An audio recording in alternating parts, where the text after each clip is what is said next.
Blood, sweat, and respect. The first two you give, the last one you earn. Let's get out and earn it. Daily.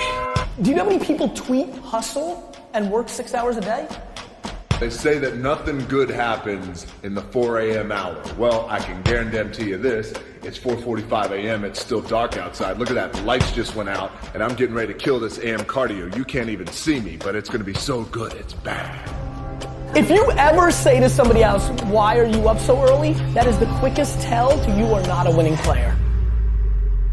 Whatever it is, you're bold enough, you're big enough to dream. If you are intentional and deliberate about it. Now there's some aspects of it that are going to be organic, but if you are intentional and deliberate, if you build it on Monday, if you build it on Tuesday, if you build it on Wednesday,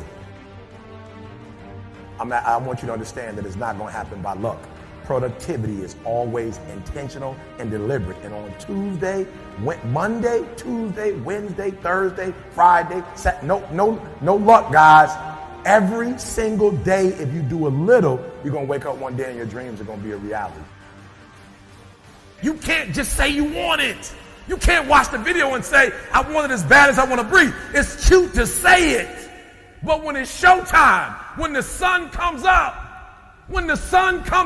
you've got all the books, you've got all the tapes, you've got all the access. Now it's time to hunt. And what separates you from everybody else is that when it's time to hunt, you're ready to hunt. Everybody's got lions on their profiles. Everybody talks positive about themselves. Everybody talks like you a beast. You dress like you a beast. You've got the cards like a beast. But then when it's time to do what beasts do, you back up. Why is it so hard to do the little things that would improve my life? The way that our minds are designed is our minds are designed to stop you at all costs from doing anything that might hurt you. There are so many people in the world, and you know, you may be watching this right now, and you have these incredible ideas, and what you think is missing is motivation. And that's not true.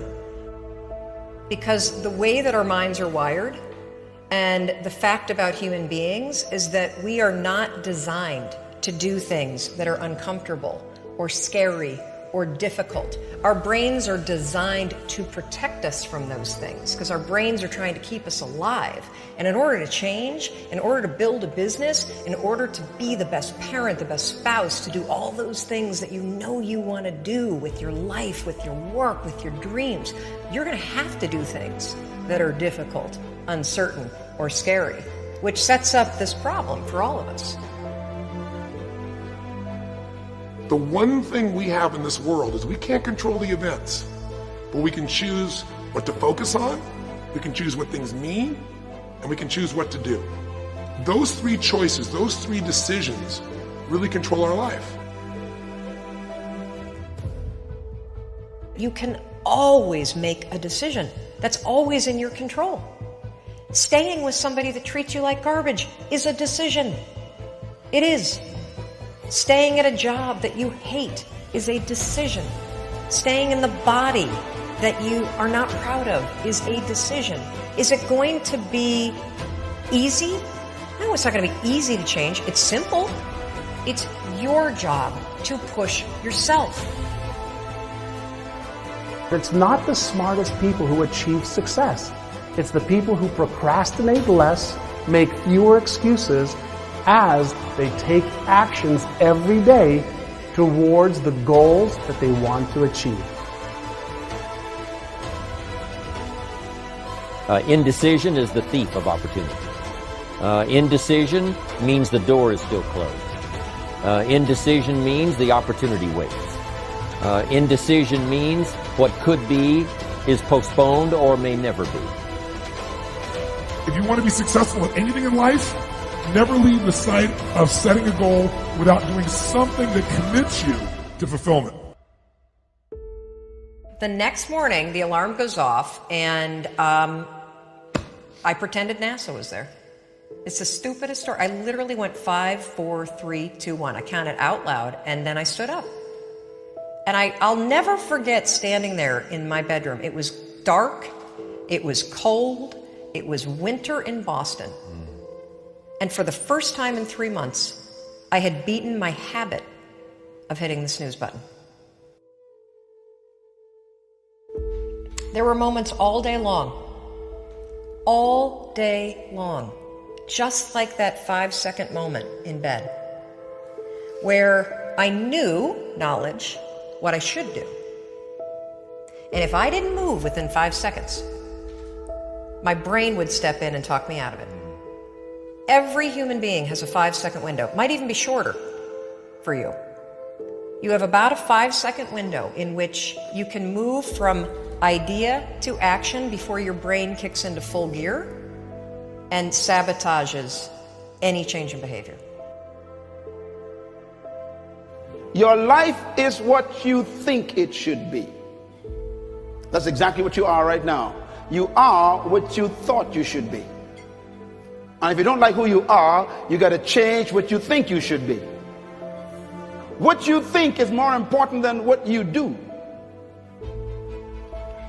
And so if you want to change, you got to work on this attitude bit.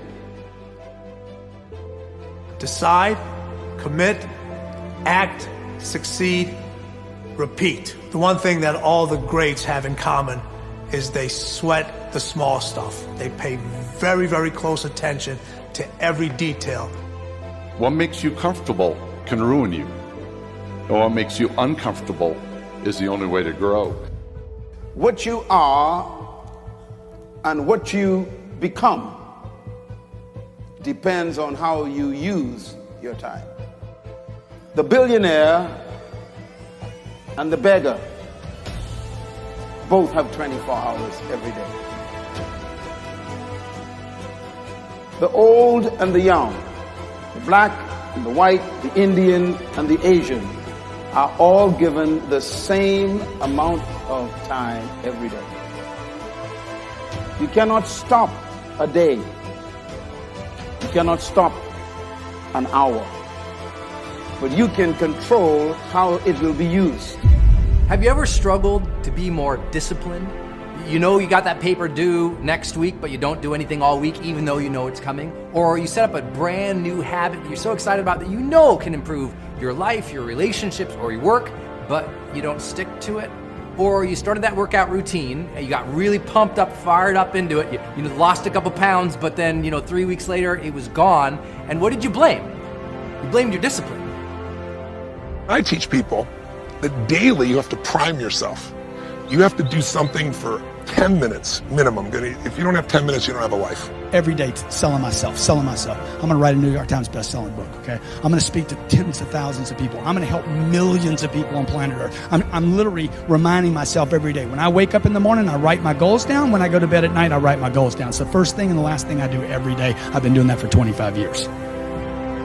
If you don't do that, if you get up and you just have no discipline whatsoever, you get no value of anything. Your diets don't work when you don't do them. Exercise doesn't work when you don't do them. But most of the people have some experiences that they want to shift. And once you shift those things, your whole life changes. But life is constant growth. My life isn't here because I went to one seminar one time and now my life is fit for life. I work out, I train my mind, I train my body. It becomes a lifestyle. Discipline is one of the most important things we can develop in our lives, because without that ability to be sort of self-reliant and willful to get things done on a continual basis, we never get that great amount of momentum and progress towards what we really want. First time I wake up in the morning, I prime myself. That's what I've done for years. It's like I change my body to this radical breathing pattern or movement, but then I do 10 minutes, 3.5 minutes of pure gratitude about 3 things. And the reason for gratitude is the 2 emotions that mess us up the most are fear and anger. And you can't be grateful and fearful simultaneously. They don't go together. And then I do 3 minutes of my 3 to thrive. What are 3 outcomes or results I'm really committed to, and I see them as done and fulfilled. The first idea is to emotionally engage with that dream each morning of your life. See, a lot of people don't actually struggle with the discipline part in terms of the doing the thing. It's that they're not getting revved up to do the thing. In other words, we got a problem with motivation. not necessarily just discipline. Where does motivation stop and start? Everybody's got a different answer, but here's what I can tell you. It's really easy to be motivated. Either you've got it or you can watch it. It's really hard to execute. It is the variable that separates people. People are always gonna tell me every day I roll up on people, they're like, yo, I'm gonna buy the Seahawks and you're gonna buy the Jets. And I'm like, great, can't wait to see you. People are always telling me that they're gonna do this and that and this and that. And you know what I do? I ask lots of them to email me in 60 days, in 90 days, in a year. And you know how many do? Goose egg. People talk shit. And I don't know where it stops or starts, but I know that most of you, 99% of you, aren't gonna do anything about it, and that sucks. We have a problem with that once in a while, you hit it, you do it, you do the work. But a lot of times you fall off because you're not emotionally engaged in it. It's like if you want a lot of discipline, you need a high level of emotional connection and focus on that thing that you want to work towards. So every morning, what I want you to do is just start a new visualization practice. When you wake up in the morning, close your eyes, think about the dream, the aspiration, the thing that you're really after in life, and just visualize it and really get yourself emotionally attached, emotionally engaged with it. Think about how great it will feel for you to have that thing, or be that thing, or contribute that thing, to make that difference. Just think about it, allow it to well up in your heart a little bit, get excited about it, remember the dream. That's why we get away from discipline, because we're so busy with the chaos of the world that we emotionally are no longer attached in a way that our brain says, hey man, focus on this. It's important to you. Remember?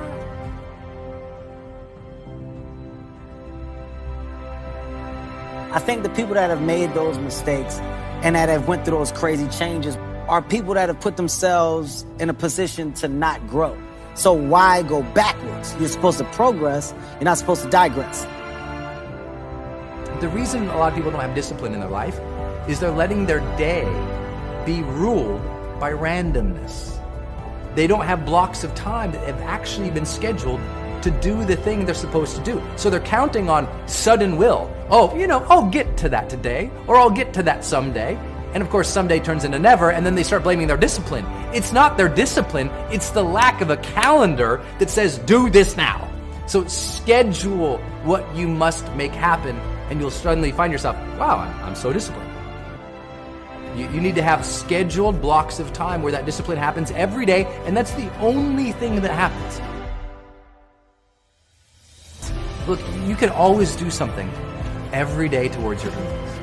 And if you believe that, it could be just something small. It could be doing a little bit of research, journaling, taking that action, creating that presentation, making that call, whatever it is for you. You can do something every day. Just because you're doing a lot more doesn't mean you're getting a lot more done.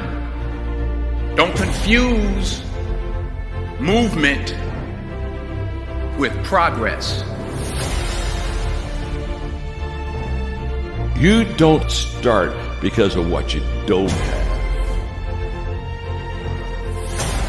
You don't start because you don't realize yet that the fruit of everything good in life begins with a challenge.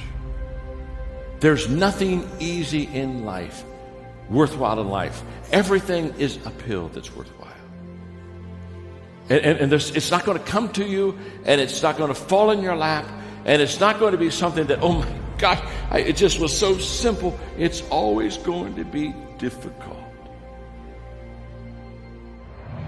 The only way you're ever going to get to the other side of this journey is you have got to suffer to grow. To grow, you must suffer. Most of this generation quits the second they get talked to. You did this wrong, or they get yelled at. It's so easy to be great nowadays because everybody else most people are weak. This is a softened generation. So if you have any mental toughness, any ability, if you have any fraction of self-discipline, the ability to not want to do it but still do it. People have a hard thing understand. I hate to run. And what makes me so crazy, it doesn't anymore, is people go, well, why do you run if you hate it? What are you talking about? I don't want to take showers and eat either. I hate that too. That's life, man. It wasn't until I changed that mentality that I became somebody. But if you can get through to doing things that you hate to do, on the other side is greatness. So have dreams, but have goals. Life goals, yearly goals, monthly goals, daily goals. And understand that to achieve these goals, you must apply discipline and consistency. In order to achieve your goals, you must apply discipline and consistency every day, not just on Tuesday and miss a few days. You have to work at it every day. You have to plan every day. You've heard the saying, we don't plan to fail, we fail to plan. Hard work works. Working really hard is what successful people do.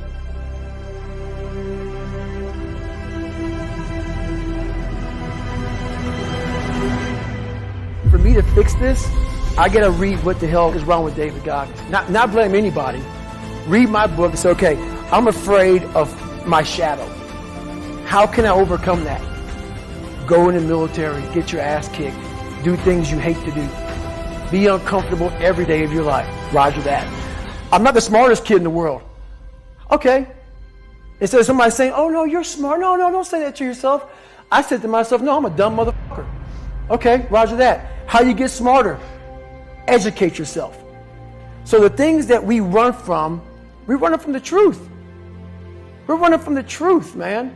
So the only way I became successful was going towards the truth. As painful and as brutal as it is, it changed me.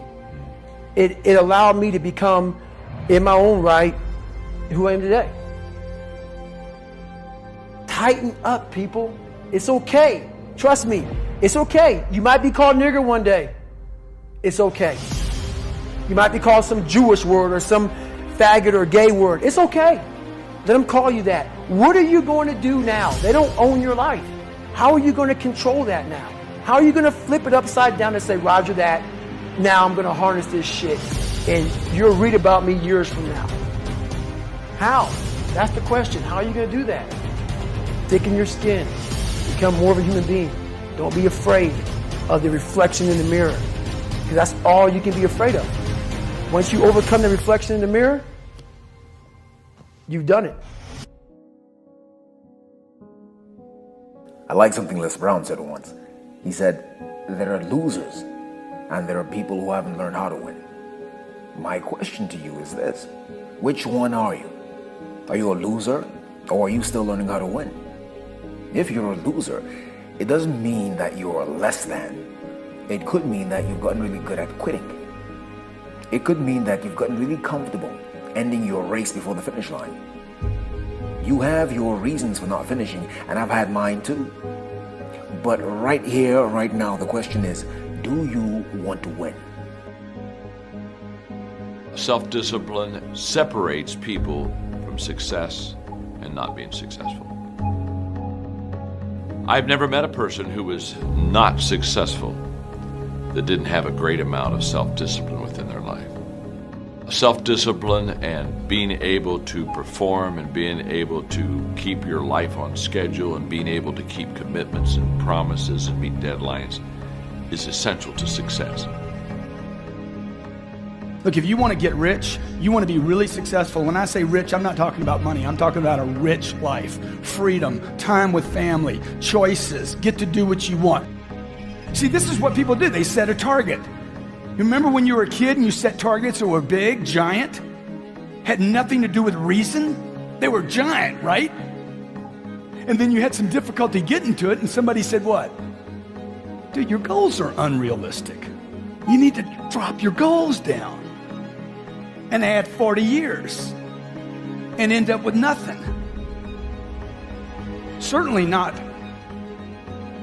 congruent with your potential. None of us can afford to have a life that is controlled by someone else, or a life that is basically controlled by our emotions. I learned many years ago that there are two kinds of people. There's the type of person who says, I'm going to wait till I feel like it before I do it. And then there's a person who says, I've got to do it so that I feel like it. One will never get anything done because they're still waiting to feel the moment to move. And the other person says, no, I need to move, and then I will begin to feel the moment. Most people have strategies available, or they could get them, or you could create them. But the problem is you got a story. And your story is why it isn't working. And the story is, I've tried everything. If you tried everything, you'd be fit. If you tried everything, you'd be profitable. There's always a story. And what I tell people is, if you can just divorce the story of your limitation and marry the truth of your unlimited capacity, then the whole game changes. Most of us in our life are trying to make a 10% improvement. And we know this. This is, I'm trying to increase my revenues by 10%. I'm trying to increase my sales by 10%, save 10% more. The lands out there, whatever it truly is, we all have this sort of beaten into us by life and by the rest of the universe that you can make these small incremental improvements. But the fact of the matter is that there are those in the world that go 10 times bigger. And every one of us can be that. I would say to you that it's your duty, your obligation, and your responsibility to fulfill your potential, and that's actually what success is. Success is not money. Simplest thing is get crazily hungry for something. We all know when you get so hungry, so desirous, your brain starts coming up with answers. And then it's massive action, but effective execution, which is all modeling, which is, I assume, what this is about. Find the best example, compress the time. Let someone else take 20 years to figure it out. You do it in 2 weeks or 2 months. Even if you have no idea how to solve it, no idea how to get there, you'll be amazed at what you come up with. And what's interesting is our legacy, our past, anchors us to where we are today. And you have to let go of that. You truly have to let go of all the stuff in your past, what you thought you'd done, the infrastructure that you've built to let yourself go. We are not our feelings. We are not our patterns. Those are things we might identify with, but we're not that. And so when I see a pattern and it doesn't work, I don't think the person's broken. I don't think anybody's broken. I'm not here to fix people, but I am here to break up the patterns that don't work. I might be wrong in what I say, okay? I might be wrong in the things I do in my life and the business that I started. My family's told me not to start every business that I've been involved in, every one of them. Every one of them was a risk. Every one of them I had to take a chance. I remember my mom used to tell me, I wouldn't do that if I were you. I wouldn't do that if I were you. I wouldn't do that if I were you. I'm like, Mom, you wouldn't do anything. Well, you wouldn't do anything except be the mother, a great mother to 5 children. My mother wasn't an entrepreneur. She didn't have my dreams. Just because she's my mom doesn't mean she dreams like me. Would you agree? Okay? My mom was wrong about everything she told me not to do. Love my mom to death. Okay? Unbelievable friend of mine. She was wrong. I needed to do those things. Okay? Steve Jobs needed to build this phone. Would you agree? Did he help a lot of people? Did he make some money while he was doing it? $119 billion in 5 years. Have the conversation with the person that's holding you back. The reason most people who are listening right now are not doing that thing is they're worried about the opinion of somebody. Usually their mother, usually their father. And the reality is that your spouse may be the person holding you back, and you have to have that conversation. We have to get to a place where you're doing you, because the number one thing that scares the fuck out of me is regret. And you're gonna sit there at 72 and you're gonna say, I wish. It's looking yourself in the mirror and saying, like, am I doing this right? So to me, there's so many people that are talking shit about how big of an entrepreneur they're gonna be and how much they're gonna achieve, and they don't work on weekends. You know, I worked every Saturday of my 20s. And I talk to 20-year-old entrepreneurs every single day. Lately, I've been saying to them, this Saturday, you're gonna have more time off than I've had in my entire 20s on a Saturday. So before you tell me how you're gonna be bigger than me, start thinking about what you're actually doing. Ask yourself, am I practicing self-discipline in my life? Am I doing the things that I should do because I need to do them, or am I kind of waiting to feel the moment? Make a damn schedule and stick to it. It's not a bloody prison. That's the first thing that people do wrong. They say, well, I don't like to follow a schedule.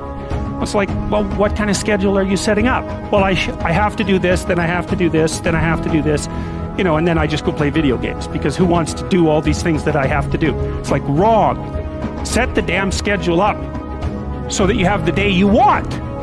You are what you consistently do. If you look at your calendar, you look at what you're doing on a daily, regular basis, that is what's going to determine your future path. So if you eat one chocolate bar, but the rest of your day is pretty healthy, you're going to be a healthy person.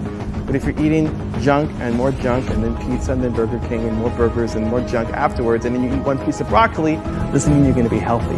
Working out once won't make a big difference for you. Working out 3 times a week or working out every day, you'll see changes in your life. You are what you consistently do. Want to be in the game? Read. The average American reads 1 book a year. The top CEOs in America read 5 books a month, 60 plus books a year. But immerse yourself with books, audio, video, daily, okay? You hit all 3 of those, where I'm reading something, listening to something, and watching something. These are completely different ways to learn. Find YouTube channels that are good for you. If you work your ass off, you're totally focused, you're trying to serve something larger than yourself, and you really are executing what works, you need a little grace. You might want to call it luck if you prefer, God, the universe, but it's there. And we can all achieve. But I think the more important skill, if you ask me, is to have an extraordinary life is the art of fulfillment. And it's an art. It's not a science. Because there's a science to making money. I don't care who you are. If you do certain things, you're going to have too much financial stress. You do other things, you're going to have an abundance. There's a science. There's a science to your body. Everyone here is biochemically different genome, but there's certain fundamental patterns that if you and I follow them, you're going to have tons of energy, you're going to feel good. If you break them, you're going to pay the price and have low energy or disease. But fulfillment is an art. What's going to fulfill you is different than the other person next to you. You're not going to learn that from anybody else. And you got to find it, because success without fulfillment is the ultimate failure.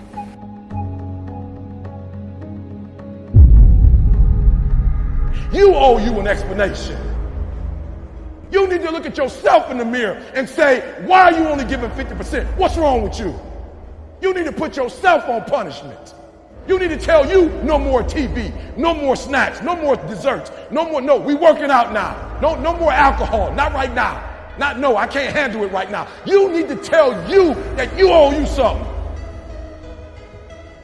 You've never looked at yourself in the mirror and said, you let you down. Until you get to that point, you let you down. You're not brave enough. You want to put it on somebody else. The reason why I'm not successful is because of my boss. Have you ever looked at yourself in the mirror and said, I'm not getting up on time. I'm not going to work on time. I'm not putting in 120% when I'm at work. I let me down. What changed? I changed. And I stopped being a victim. I stopped saying, I've got to wait for good things to happen to me. And I said, I'm going to grind. I'm going to fight. I'm going to work. I'm going to press toward. I'm going to learn. I'm going to do everything in my power. Every single day, I'm going to do everything in my power to become a victor and not a victim. What do you want in your marriage? What do you want with your son and your daughter? What do you want in your health? What do you want financially? Like, how much money do you want to make a year? What do you want to